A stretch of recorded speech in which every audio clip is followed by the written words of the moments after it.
Tout à l'heure, je parlais d'affronter ses peurs et pour affronter ses peurs, pour se confronter à ses peurs, on n'est pas obligé de se confronter aux personnes qui nous ont fait du mal ou qui nous ont dénigrés ou qui nous ont jugés.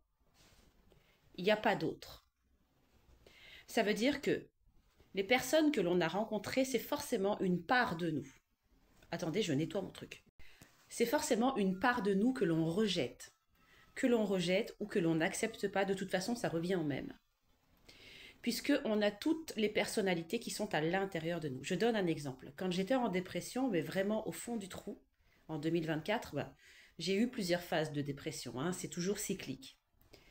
Eh bien, quand je me regardais dans un miroir, le jour où j'ai décidé de prendre soin de moi et de prendre les rênes de ma vie, je me suis regardée dans le miroir, droit dans les yeux, et là, j'ai cru vraiment que mon reflet allait me sauter à la gorge, allait m'égorger. J'ai eu très peur.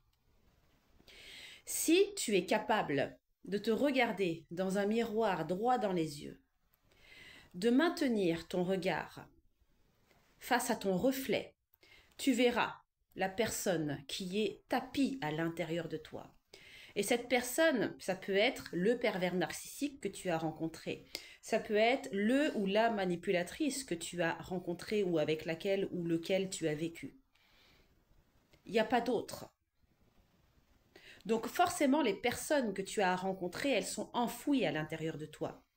Et pourquoi elles sont enfouies à l'intérieur de toi? Pourquoi elles se sont matérialisées en tant que pervers narcissique ou manipulateur ou peu importe quelque chose de négatif pour toi? C'est parce que tu te refuses d'exprimer ce que elles expriment. Qu'est-ce qu'elles expriment? Elles expriment un certain amour-propre.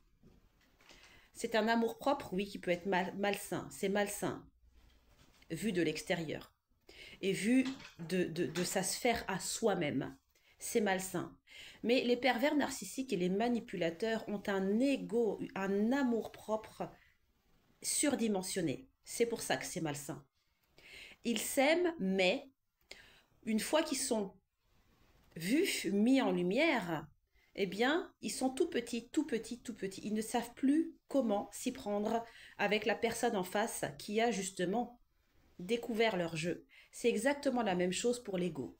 À partir du moment où on va voir le jeu de l'ego, le jeu de je suis là, je te fais peur, je te rends anxieux, je te rends stressé, je te rends procrastinateur, je te rends illégitime, je te fais croire que tu es nul. L'ego, c'est un pervers narcissique. On est notre premier pervers narcissique. Le premier pervers narcissique que tu connais, il est en face de toi dans un miroir.